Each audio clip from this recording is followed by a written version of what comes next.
성경을 한자를 푸는 대구의 오집사입니다. 오늘은 사나울 폭자에 대해서 쬐 폭자, 앙상할 박자에 대해서 말씀드리겠습니다.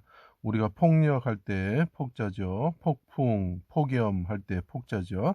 자, 여기서 보시면 날일자가 보이고 또는 왈자로도 볼 수 있겠죠. 그 다음에 공자도 보이고 그 다음에 여기 날일자가 또 보이죠. 자, 왕자도 보이는 것 같고 흑토자가 두 개가 보이고 사람이 인자가 쪼개지면서 팔자가 보이고 그 다음 물이 보입니다. 그죠? 그리고 갈고리 골자가 보이죠? 갈고리 계신 달리신 휘장처럼 달리신 분이 물과 피를 쏟으셨다 이런 뜻이죠. 자, 그런데 이것이 왜 사나울 폭자가 되는지 제가 말씀을 드리겠습니다. 여기서 보시면 함께하다라는 뜻이 보이고 그 다음에 그 해는 뭡니까? 예, 해에서는 뭐 태우는 게 나오는 거죠. 불이 나오는 거죠. 뜨거움을 뜻하고 기근을 뜻하겠죠. 물은 뭡니까? 예, 그 깊은 물을 상징합니다. 자, 이것을 생각하시면서 이제 봐주시면 쉽게 이해가 될 수가 있습니다. 해와 같으신 하나님과 한 가지신 하나님의 아들 이스라엘 왕 예수님이 자기 땅에 오셨다는 거죠. 자, 이위 하나님이신데 그분은 십자가에 달리신 분이시죠. 그분은 왕이신데 해와 같으신 분이신데 자기 땅에 함께 하시기 위해서 임마누엘의 하나님이죠. 함께 하시기 위해서 자기 땅에 오셨을 때에 자기 백성들과 함께 하시기 위해 오셨을 때 악한 대적들이 함께 의논하여 가지고 유월절 전날 요 날일자가 보이죠. 또는 요거를 보셔도 됩니다. 3시에 아침이죠. 9시에 골고다 언덕에서 그들의 포악한 손으로 십자가에 강도와 함께 수족을 찔러 달았다. 자, 여기서 보시면 왕이 보이죠? 갈고리에 두는 게 뭐죠? 예, 왕을 갈고리에 두는 북방 임금을 갈고리에 두는 게 손이라고 그랬죠. 그죠?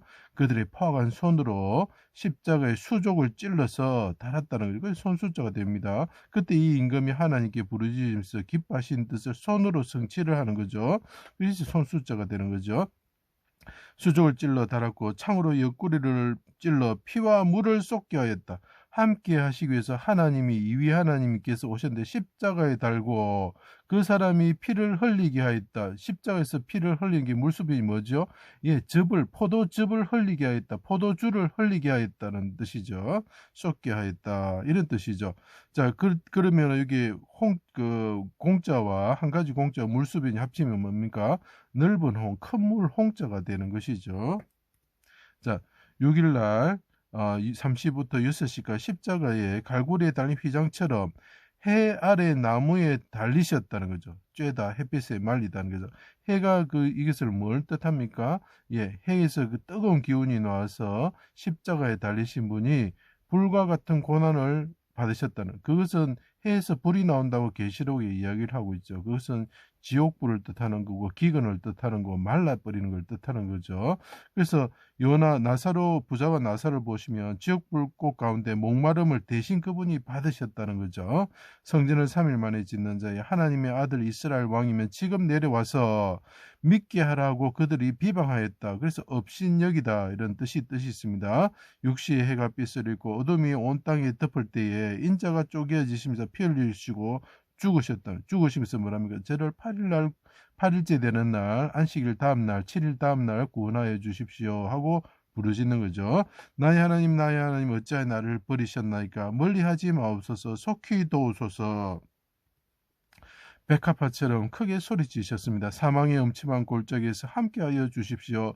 무덤에 내려가는 자와 같습니다. 무덤이 악인과 함께 있고 부자와 함께 있는 자가 되었습니다. 죽은 후에 부자와 함께 있는 자가 되었습니다. 이것이 아리마대 요셉의 무덤에 내려간다는 뜻이죠. 자, 바산의 힘센 소, 개와 같은 자들이 애워싸고 입을 벌림이 부르짖는 사자와 같습니다. 입을 벌리는 게 보이시죠? 사자와 같습니다. 나는 물같이 쏟아졌으며 자, 함께 하시기 위해서 오신 분이 있는데 십자가에 달리셨는데 그분이 물처럼 쏟아지셨으며 그분의 포도주라고 표현하죠. 포도즙을 쏟으시는 분이 되셨고 자, 나는 죽음의 큰 물에 큰 홍자가 되는 거죠. 큰 물 홍자가 되는 거죠. 잠겼습니다.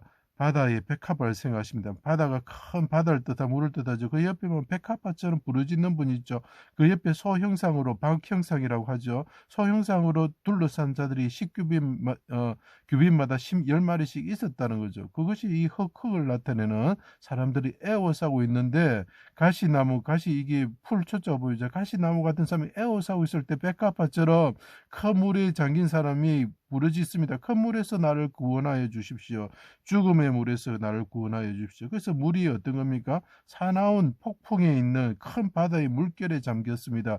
요나를 생각해 보시면 되겠죠. 내 영혼을 아버지 손에 부탁하나이다. 나타내다, 드러내다, 알려지다. 자기가 하나님의 아들임을 나타내는 거죠. 크게 소리치시고 나를 오른손으로 구원하여 주셔서 넓은 곳으로, 내가 깊은 물에 잠겨져 있습니다. 넓은 곳으로 인도하여 주십시오. 그래서 탈취물을 함께 나누는 자가 되게 하여 주십시오 하고 그분이 부르짖는 거죠. 그리고 그분이 피골 상접하여서 살이 뼈에 붙어서 죽으셨다는, 앙상하다 이런 뜻이 됩니다. 자, 그래서 이것이 사납다, 난폭하다, 해치다, 모질다 이런 뜻이.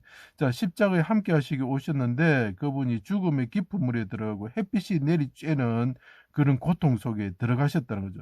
그래서 이 사나울 폭자가 됩니다. 자, 이것을 좀 더 쉽게 설명하면 선지자 요나가 기름 부음 받은 비둘기와 같은 존재죠. 선지자이면서 비둘기 같은 존재가 온다는 거죠. 폭풍에 사나운 큰 물에 잠기고, 이 사람이 어떻게 큰 물에, 사나운 폭풍이 있는 큰 물에 잠기게 되셨다는 거죠. 자, 그리고 오른손으로 구원받아 성 밖에서 해가 빛을 막 내리쬐을 때에 그 사람이 그곳에서 고통을 받았죠. 쪼임으로 그와 같이 우리 대신 죽음의 깊은 물과 폭염에 들어가는 자가 있으면, 왜냐하면 우리가 깊은 바다에 들어가야 되고 우리가 그 불구덩이에 들어가야 되는데 그분이 대신 들어간다는 거예요. 그 선지자가 들어간다는 거죠. 그분이 들어갈 때에 니느웨 같은 이방과 같은 사람들이, 죄를 지은 사람들이 회개하고 용서를 받을 수가 있다는 거죠. 그분이 사나운 물과 사나운 그 태양을 뜻하는 불을 뜻하는 것입니다. 불이 나서 나중에 태워 죽이는 거죠, 사람을. 마찬가지로 그 태양과 같은 불구덩이에 들어가시는 그런 분이 우리와 함께 하시기에 오셨다는 거죠. 그분이 대신 사나운 뭡니까? 큰 물과 태양과 같은 뜨거움에 들어가시게 됐던 거예요. 왜냐하면 우리가 그런 상황에 그 심판을 받아야 되는데 그분이 대신 받게 됐다. 그때 어떻게 된다고요? 구원을 받게 된다는 거죠. 그분이 사나운 심판의 가운데로 들어가셨다는 거죠. 자, 그래서 이사야서에 보면 물 가운데, 불 가운데에 있어서 그분이 함께 하심으로 우리가 상하지 않고 태워지지 않는다라고 말합니다. 왜냐하면 그분이 우리 대신 제물처럼 태워지셨고 깊은 물에 요나처럼 들어가셨기 때문에 그렇습니다. 그분이 대신 모든 죄를 담당하고 들어가셨기 때문에 그렇습니다. 자, 그분을 그러면 믿지 않으면 어떻게 됩니까? 예, 태양이, 뜨거운 불이 우리를 태울 것이고, 그 다음에 그 심판이 지나고 나면 우리를 영원한 불 가운데 들어가게 되시고, 우리가 더 깊은 수렁에 들어가서 요나처럼, 노아의 홍수처럼 완전히 멸절되는 상황이 올 수 있다는 거죠. 그죠? 그래서 이것이 사나울 폭자가 되는 것입니다. 제 강의를 들어주셔서 감사합니다.